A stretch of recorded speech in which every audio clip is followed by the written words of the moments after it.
Hello everyone and welcome to Culture Nights. During this week, we will take you also to discover new traditions, stories, and of course, cultures. I'm your host AziadiQ8 and alongside with me, my colleague Mudouahi. Good evening, Mariam. Good evening, Saad, and also good evening, my dear viewers. In this episode, we're gonna visit a new nation, a new country, and a new continent to know, let's say, the shared values and costumes here in Ramadan with the nation that we're about to visit. So stay tuned after this short break.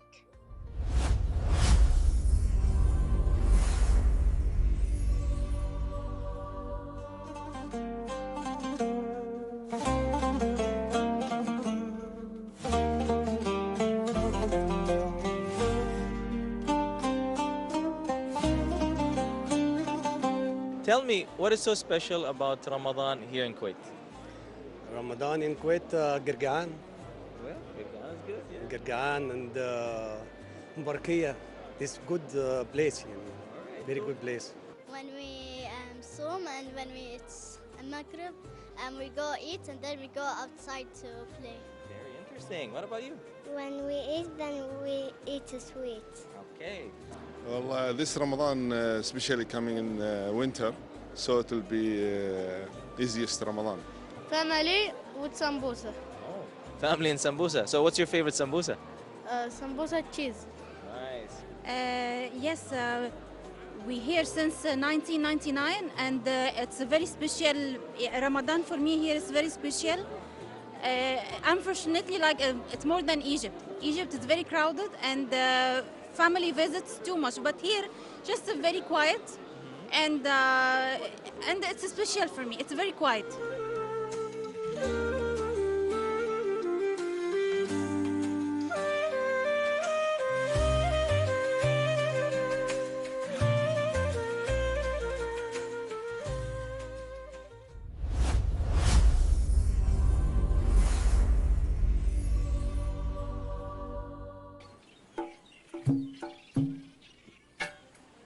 We are back again to your show Culture Nights. I think tonight we will meet with very distinguished guests from Turkey and from Kuwait. So we're gonna know, let's say, the shared cultures and let's say traditions between Turkey and Kuwait.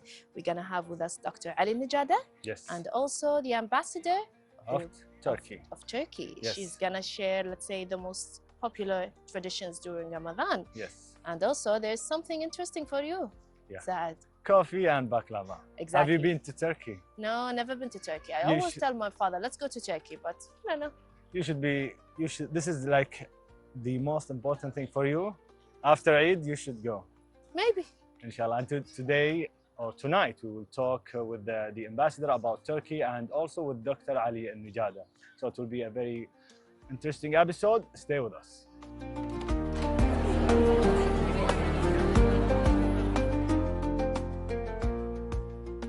Welcome back, everyone. During this episode, we are pleased to have with us the ambassador of the Republic of Turkey to the state of Kuwait, Her Excellency Tuba Sönmez. And we also have from Kuwait, Professor Ali Saleh Alnajadah, the official speaker for Expo 965 team. So to both of you, I say thank you so much for being with us. Thank you very much for having us and Mubarak alaykum al-shahr. Well, it's lovely to have it's an you. honor to be here and كل عام وانتم بخير ومبارك عليكم الشهر. Now let's start with the first question, with ladies first. Sure. Your Excellency, we know that you, let's say, studied in Malaysia and you experienced Ramadan in different states, especially in Southeast Asia, and then here in Kuwait. Tell me about this experience. What did you notice? Something shared between these countries? Alhamdulillah, with all Muslim countries, we share a common heritage and common civilization. Yes. We, especially during the religious occasions, we stick on these commonalities, which is our beautiful religion, Islam. So our sources of Islam are common. Yes. Our Quran and Hadith and history, they're all common. Yes. So we try to combine all the beauties of the religion with our traditions. Exactly. In Turkey, we have a huge tradition of Ottoman Ramadan activities. Okay. Ramadan was in old times in Turkey let's say, Osmani, it was the most vibrant month of the year. And we still call Ramadan as the Sultan of 11 months. Yeah, that's interesting. Before saying Ramadan, we say Sultan of the 11 months, Sultan of the year. Yes. It is Ramadan. In Istanbul especially, old Asitane, old capital of Osmani, we mostly still have the similar vibe in the streets of Istanbul, in the big old mosques of Istanbul, like Sultan Ahmed, like Hagia Sophia, Fatih Mosque, Eyüp Sultan, all those mosques, we still feel that vibe. And whenever I go all around the world, people always remind me their good memories in Istanbul. Yes. In Ramadan time, how different and how vibrant the spirit of Ramadan in Istanbul. So when I was in Malaysia, of course, years ago, I was a student in Southeast Asia. The culture is completely different than us, but still the commonalities appear the most in the month of Ramadan. Eating together, breaking the fast together, sharing, being generous more than ever, more than other months. Extra generosity. Extra generosity, and always sharing your food, let's say sofra. Yes. That's our common word also. Yes, that's common. With others, whoever. In Turkey, still Ramadan without guests, it's not appropriate. In your iftar table, you need to have guests. Of course.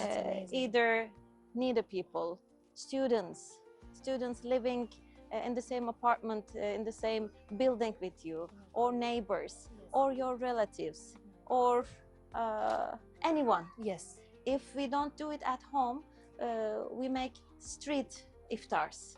So people who don't know each other, they come together. So it's a unique opportunity for socializing.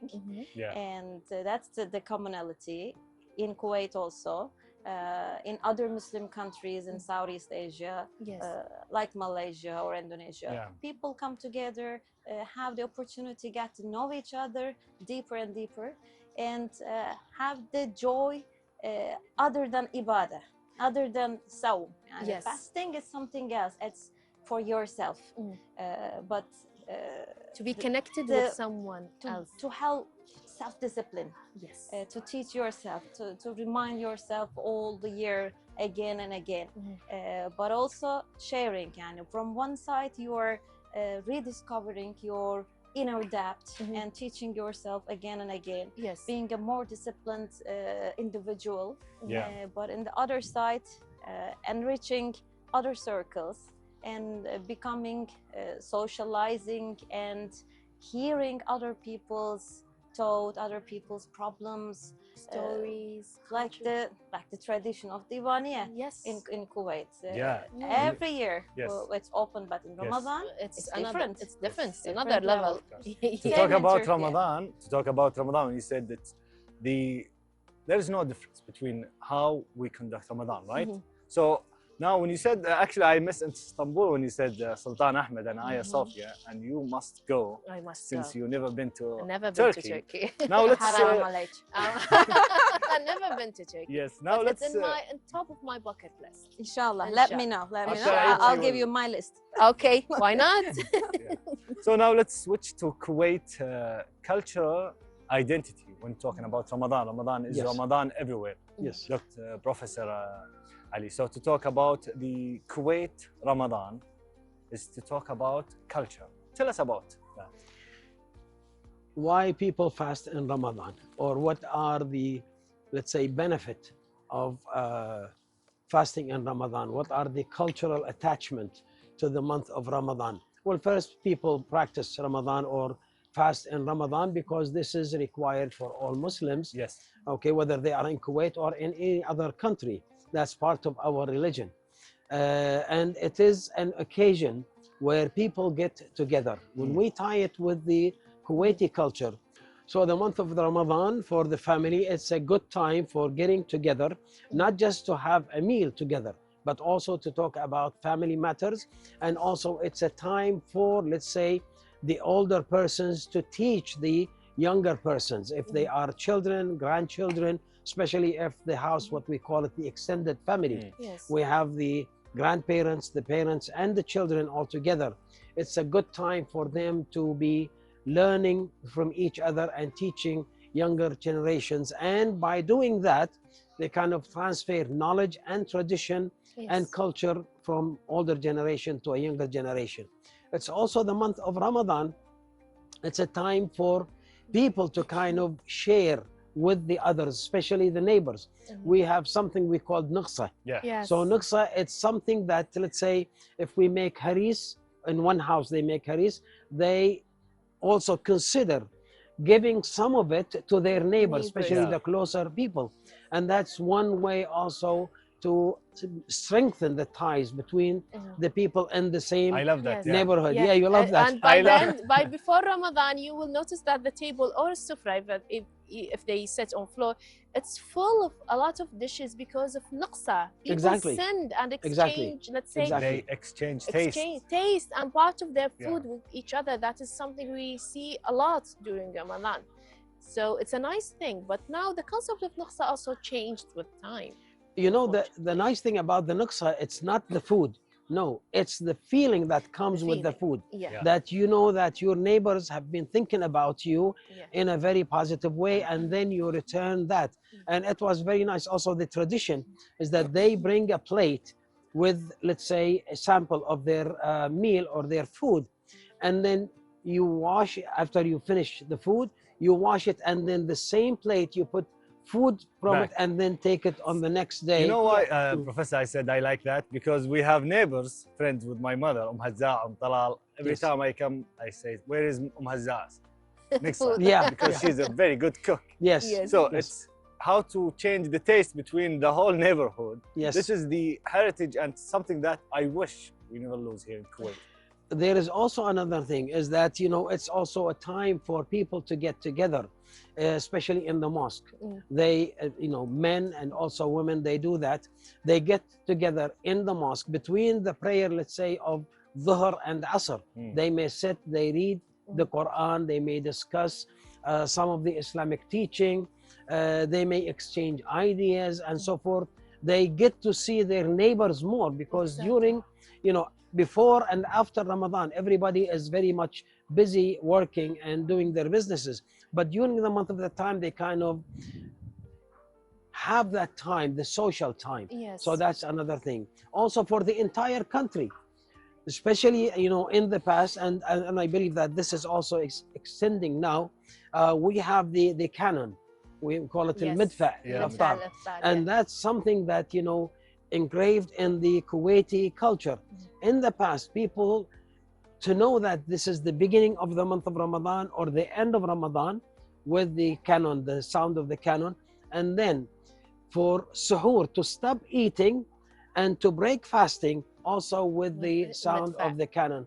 So that pulls the entire people, let's say, of the country, especially those who are close to, for example, now, Naif Palace. When they hear that, everybody in the neighborhood, okay, they know, oh, okay, now it's the time either to break fast or to stop eating. So that's, you know, that's in the culture. The last thing we have Butwela. Butwela is the man who, that in the past, he would have a big drum, and let's say an hour before stop eating or you know, fasting, start fasting, he will go around in the neighborhood and he will be hitting that big drum and you know, reminding people that, you know, it's going to get close to the time where you stop eating and drinking, so wake up and have your suhoor. And some houses give him some, let's say, food before suhoor. Just like Nigsa to give Butwela, because he's also gonna fast, but he needs something to eat before fasting. And at the end of the month of Ramadan, they will give him his reward for, you know, for his work. Your Excellency, tell me about, we had some of Kuwait's traditions. Do you have something similar in Turkey, especially in the capital? I'm sure that there's something like Midfa al-Iftar, because it's a Kuwaiti thing, I think. It's a custom. It's identical, not only similar. It's identical. Okay, tell me about the traditions you have. I'm surprised. I didn't know the drum tradition in Kuwait. Others, yes, I'm familiar. Nuqsa, the same thing. We turn back the plate with the food to our neighbors. By the way, they say that, you know, the first cannon that was used here in Kuwait probably came either from United Kingdom or from Iran, but the person who ignited the first time, he learned how to use the cannon from Turkey. Wow. That's So our an tradition interesting- actually. Yeah. That's Yes. an Not only in interesting- Ramadan, yani, we are a warrior nation Yes. throughout history. Exactly. So we have kind of expertise in that. Yeah. But for the Ramadan, yes, it's old times. There was not mosques everywhere. Yes. So tradition started to inform everyone it's time for to iftar. So especially the children used to hear it. They were waiting outside in the hills to see and to hear the cannons in Istanbul. By the way, it's still going on symbolically, like the ones in Naif Palace here. Yes. In Turkey also we have the tradition is going on, alhamdulillah. So they inform the people in the house and they break their fast. You know, Your Excellency, it's nice to hear it. I don't know, it's nostalgic, but we grew up hearing and watching Midfa al-Iftar on TV. Starting from last year, there was 3 cannons, one in Al-Ahmadi, the original one in Naif, and the other is in Al-Jahra, the Red Palace. I live in Jahra. So before Iftar, see the timing between Kuwait City and Al-Jahra is 2 minutes. So we see people that already are breaking fast and it's already done on Kuwait television, and we are just waiting for our time in Al-Jahra. It's very short waiting. It's only 2 minutes. We have been waiting for hours between one part of Turkey and the other part. Yeah, so But according to that, we fast before you, 2 minutes. I think, So but enjoy these minutes. but even though you know, you said it's like a shared and identical culture, but it is nice to hear it. I'm sure you share the same feeling that we grow up hearing these sounds. Alhamdulillah. It's so unique and it's so nostalgic. Yeah. While telling you all those stories and seeing this beautiful environment, we are in Yawm al-Bahar now, and it's amazingly traditionally decorated, mashallah. It takes me to my childhood. I remember waiting the drummer at the window, so I will be able to see the drummer, because they always come at night. Yes. And we never see who is playing the drum. Who's playing the drum? And in Turkey, tradition is a bit different. They also sing or they also read short poems. Yes. Together with the drum. Yes. In the poem, they give good messages about Ramadan. They Definitely. give messages about the barakah, importance of sharing and solidarity, but in the poetic form. So it's also another joy to hear those things. And especially the player who has a nice voice. It's gonna be amazing. Yes, and they really play nicely, rhythmically, like a song. So it is still going on in Turkey everywhere. But not the same as before, right? Of course, now we have our alarm clocks and in they stole the joy. Crowded metropolitan cities, in the residential areas with high buildings and skyscrapers. Drummer will not come to your 30th floor apartment, of course, but traditionally in other parts we still hear, we still see them, and now they go by car behind of a truck. Drummer is going before It's they lost. were walking. Unfortunately, it's lost. And at the end, we give a gift for them also. Yeah, just like Kuwait. We give them by the end of. But in the first day of Eid, I think they give them the gift. They come again with the drum. So we actually see the person who is playing throughout 30 days, and we give them sweets and or idea. That's interesting. So I think when Dr. Ali was telling the story about the drummer, right? I saw your face lit up, like you felt joy. Why did you? Because I am really sad about feeling that you said the 13th floor, they will never. Yes. And we are going to the AI generation. Exactly. They need like a AI generated drummer for them. So do you think, Dr. Ali, that we will lose that in the future? Or do you think that we should stress to keep this heritage and culture, both in Kuwait and Turkey? Well, it is very important to keep you know, certain things from our culture, because that give us the distinct identity of Kuwait. And I believe that, you know, the canon is one of them. Maybe Abu Tbayla is not, because now, I mean, in the past, Kuwait City, if we think about it, it was small. I mean, we go to the third wall, okay, Surah Thalith. So Kuwait City was not that big. And the alleys or the neighbors were kind of get together.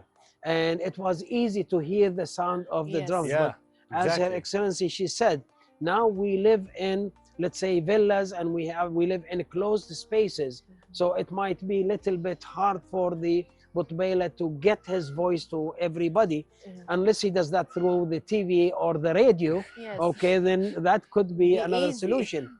But anyhow, there are certain aspects of the month of Ramadan that we need to keep in order to remind us of our heritage and of our practice, and to kind of pass it from one generation to another one. For example, in the past, the ladies or the women and the neighbor, they get together and they what they call, they practice degg al haris. Yes. Okay, haris is the barley where they the wheat. Okay, they crush the wheat and make either irish or make it for the haris.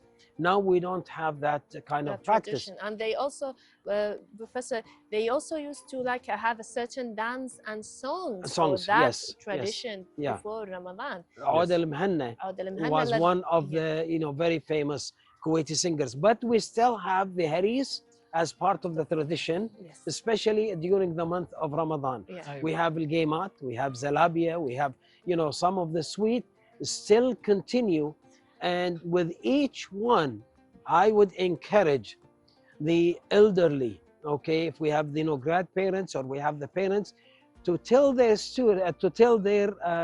children, okay, and grandchildren about, you know, what the, you know, the let's say the name of that dessert, why they, how they make it, why they serve it during the month of Ramadan, and use it as a way of talking about the month of Ramadan and talking about, you know, some of the morals of that month and the practices. As they say, now we are talking, since we will talk about food, we'll talk about Kuwaiti food and Turkish food, but after this break, so our viewers stay with us. We will take a short break and we will continue this lovely interview. Stay with us.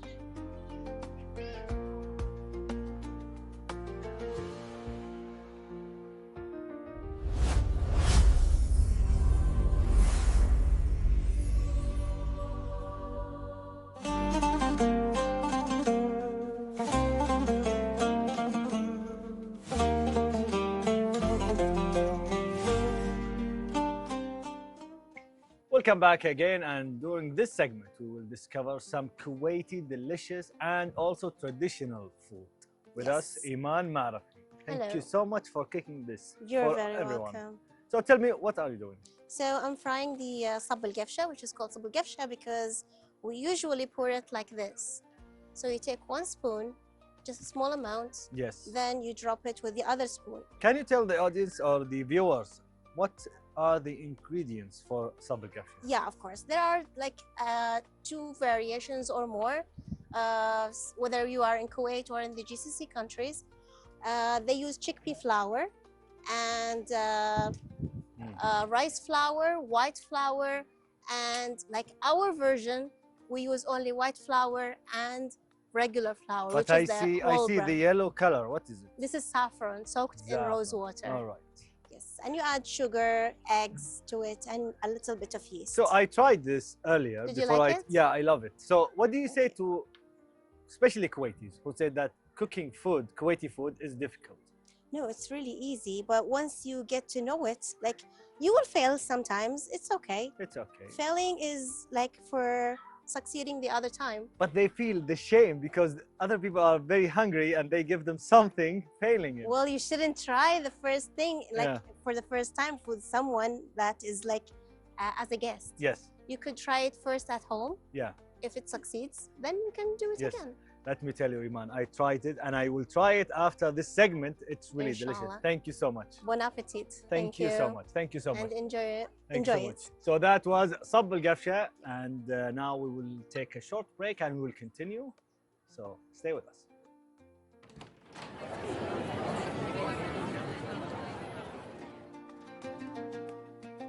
Welcome back, dear viewers. Today we have a truly cultural night. We are united with Turkey to know about the culture, but we have the smell of coffee filling the air. But before jumping into coffee, Your Excellency, tell me about the most popular dishes that you have on your table that is stable during Ramadan.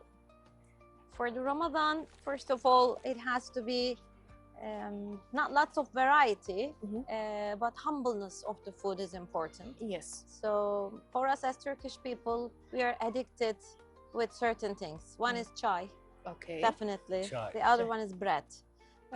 So without bread, we cannot think a proper meal. Normally, normal days we eat in the breakfast, but in Ramadan there is no breakfast. Exactly. So we like to combine the breakfast spirit in iftar.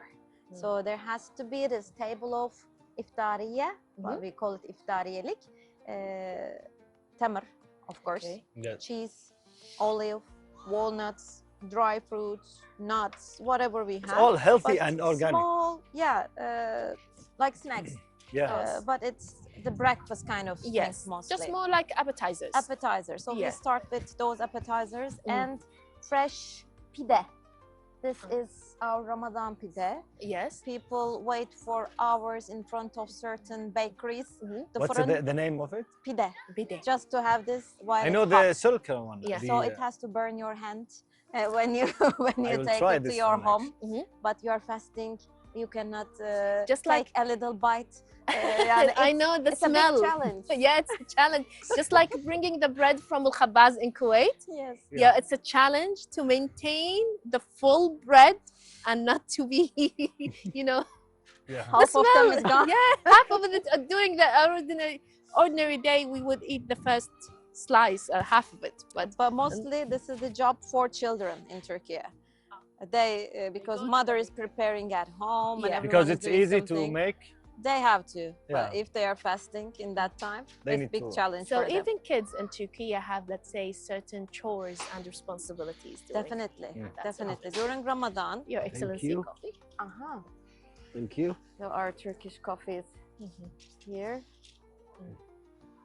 And this one is special because it's cooked on the sand. MashaAllah, the aroma is really irresistible. So the smell is everywhere. So in Ramadan, of course, coffee. Throughout the day, we couldn't have coffee, so it comes after the food. I think after the food, Syria, it comes. Lebanon, tea, they drink the same coffee. Yes, in Syria and Lebanon. This one. But tea has to be on the table for iftar. while we are starting. Yes, iftar. And this bread, cheese, olive, and a soup, because it's the light meal, and for starting, not the meat immediately, not the very heavy fatty thing. Something light before. A bowl of hot soup. It's all enough actually. In Ramadan tables, we always have guests. When we have guests, we need to exaggerate the food. There's always extra. There's always more than we eat in our daily table. So the meat comes there, kebab comes there, the vegetables with olive oil, kinds of salads and yogurts, ayran, all of them. They come after a while. Of course, people cannot eat just test little bit, because we need to allocate some space for the sweet. For the sweet, we have this special one. It's called güllaç. This white one. Güllaç. It's made from wheat? rice flour, and it's gluten-free actually. So it's quite healthy. And milk. We soak it in the warm milk, but keeping the consistency is the art. You cannot make it like smushy, and you cannot make it dry. So it has to be the best consistency with milk and sugar. Okay. And on top of it, it has to be pomegranates and different kind of varieties.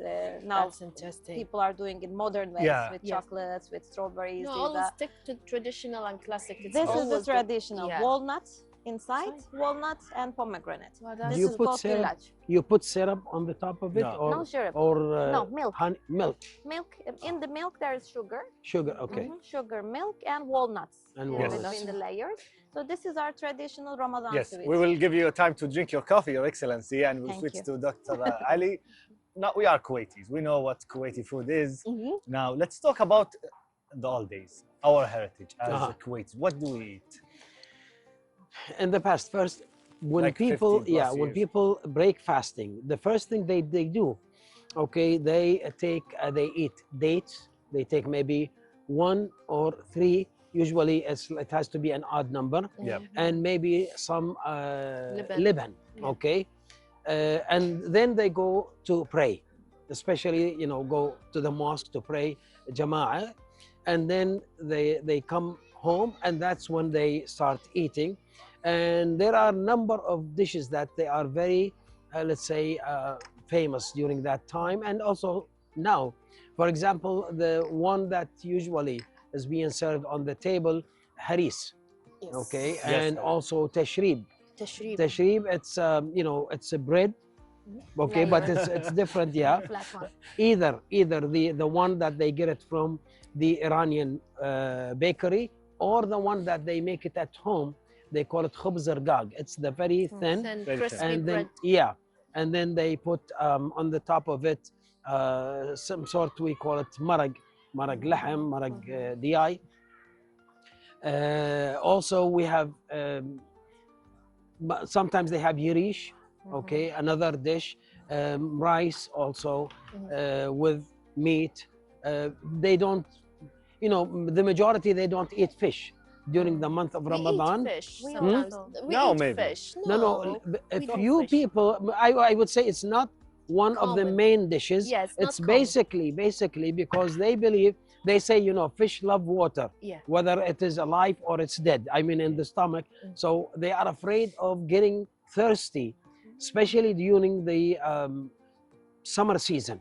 Okay. So they try to avoid having fish, but they will eat it after the month of Ramadan. Meat is probably the main, let's say, one of the main dishes that they make.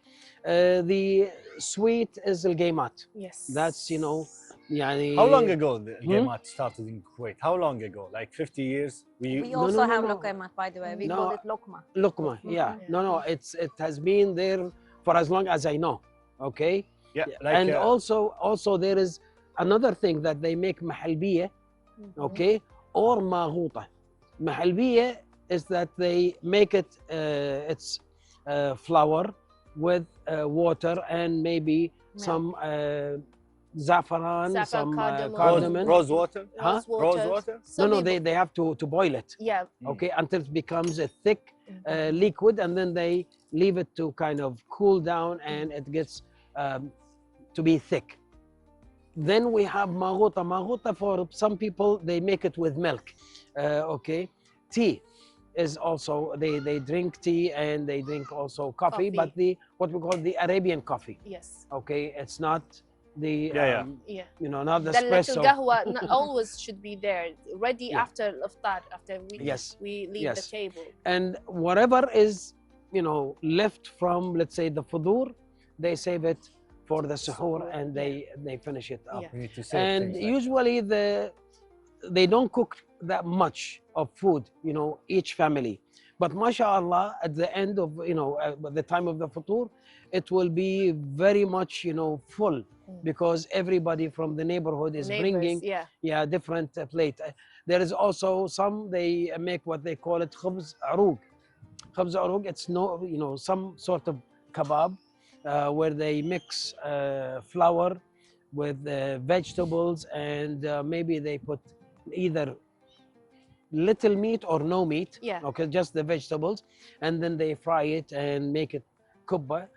Also في كبة العربانة, that's another one. They make also gaboot. Okay, so there are so many Kuwaiti dishes that you know, they used to make them. Yes. Yeah. And we still make these dishes. Yes, yes, Yeah, yes. yeah. Most of them. Yes. Yes, I like jarish. Jarish? Yeah, my Yes. favorite. Since you mentioned Ramadan Jarish, this is actually the question. What do you think about Kuwaiti cuisine, since you are the ambassador here? Tell us about your experience. It is very welcoming cuisine as the people of Kuwait. Thank In the any households, first of all, they want to feed you as much as possible. From the moment you enter to a Kuwaiti house, This is our love language. we speak the same love language then. Yeah. Turkey, it's the same. Especially if they're elder generation people. My mother was here a few days ago, and when my friends come to my house, she was literally forcing them to eat. Eat more, eat this, test that. You didn't eat anything. You need to eat. This is always the guilt they use. Definitely. From the Kuwaiti dishes, I find them hearty and cozy. The cuisine is Which very dish much do you think cozy. is the best? Of course, majbous. Majbous. Majbous. Thank you so much for saying that. But which majbous? Dayai. Dayai. Oh, Dayai. I prefer majbous dayai. But jarish can be with meat or chicken. Also, Yes. both of them are fine with me. Yes. I like both of them. What else? Tashrib. I ate last Ramadan. We have the similar food in Ottoman cuisine. It's called tashriba. Tashriba, We call it also tashriba or tashrib or tashriba. Tashriba. So many things are common. Yes. For the majbous also, we use the dried fruits like the raisins. Yes. Raisins, And on yes. top of it, we use a lot Pomegranate of also? onions also. Pomegranate Hashu. also. We put the hashu. Hashu. Yeah. Yani all of them are not strange to me. I'm quite familiar with Kuwaiti food. Unfortunately, in this Ramadan also, I have no hope of losing any kilos. No one is hoping for any that. It's winter. You should have some. Yeah. During the month of the Ramadan, okay, just let it slide. Okay? Let it slide. We have, let's say, we have our own permission and excuse to add any kilos or weight that we need to put. And after Ramadan, we're gonna redeem ourselves. Yeah. So, Professor, Inshallah. yes, yeah, inshallah. Professor, do you think some of the dishes, as jarish has a lot of calories, let's talk about calories now for the younger generations. This dish made for the older generation, we didn't have a lot of, let's say, bad food. It's organic, but it has a lot of value. So the people, they eat it and they go out and they work. So it's good for them.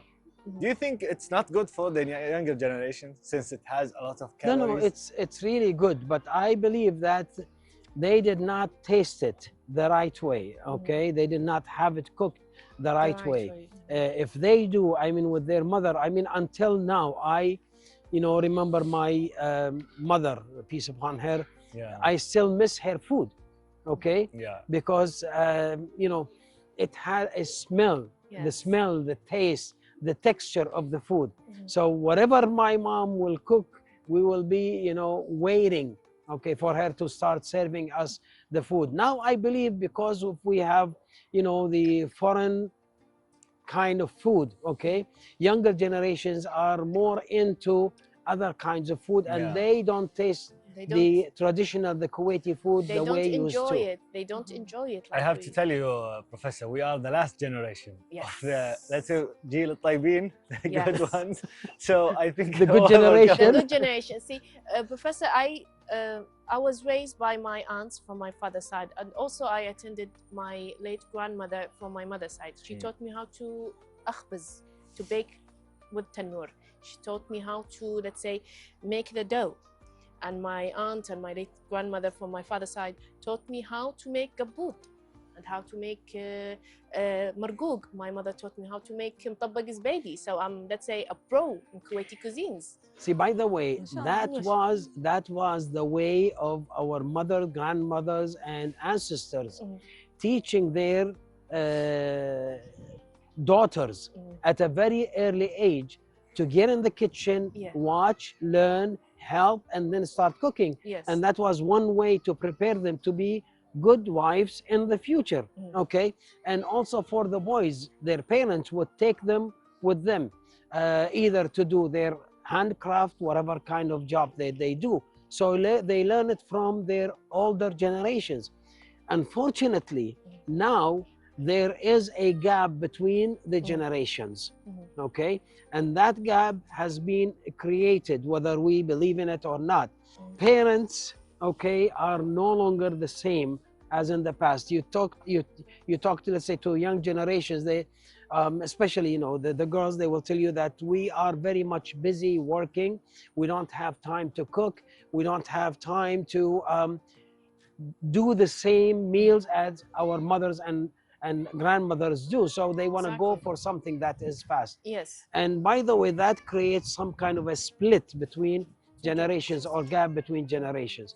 And slowly we are losing some of those, you know, meals. But fortunately, the month of Ramadan comes every year. This is the only reminds us opportunity of those meals. Yeah. And because our, let's say, parents, they talk about it.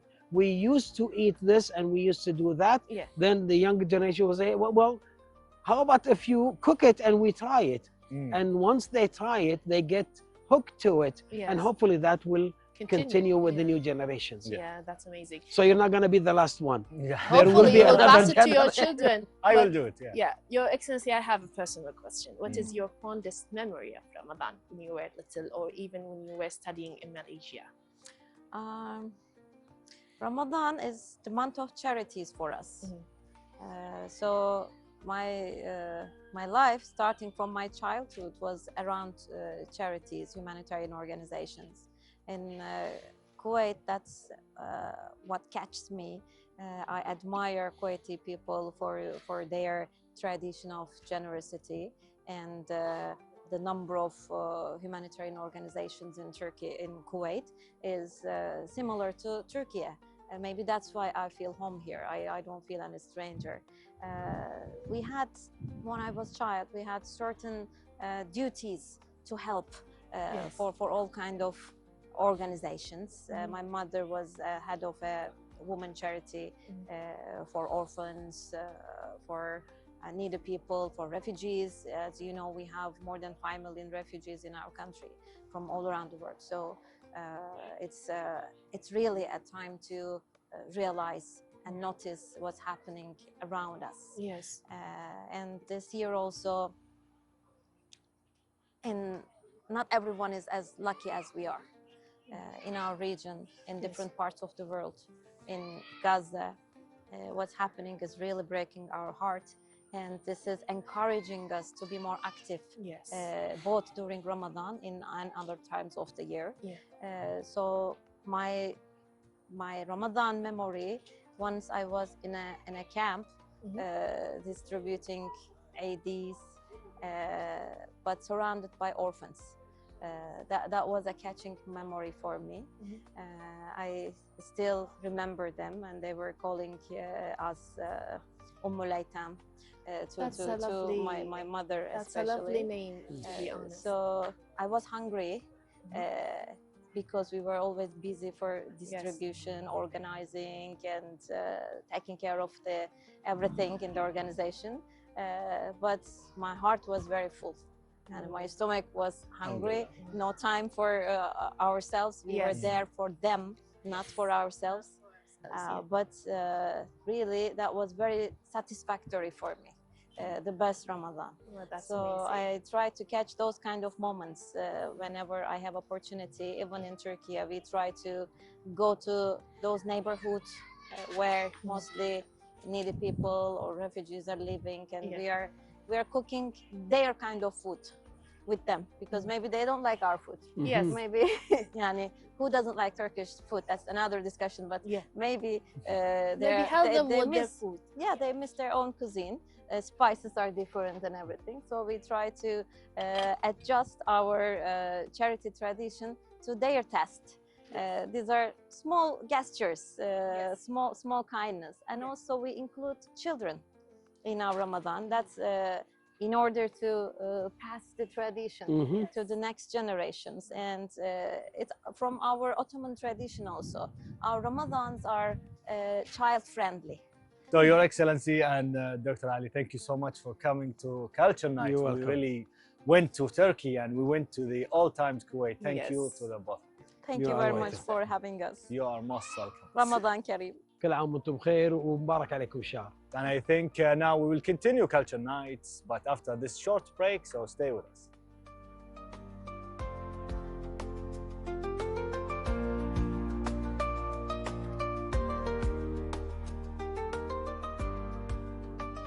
Well, that's it for tonight, Saad.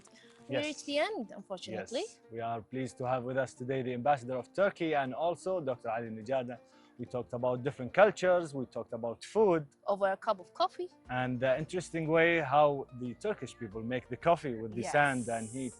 I love that. And also we had with us Iman Ma'rafi. She's an excellent, let's say, dessert chef. She gave us صب القفشة. It's a traditional Kuwaiti sweet. It was a delight. Yes, it was really interesting and very interesting way of making coffee. And I think Maryam, after Eid, she will go and visit Turkey. Inshallah. Inshallah. Inshallah with my father. Yes. So we reached the end of this episode. Stay safe and goodbye. Good night.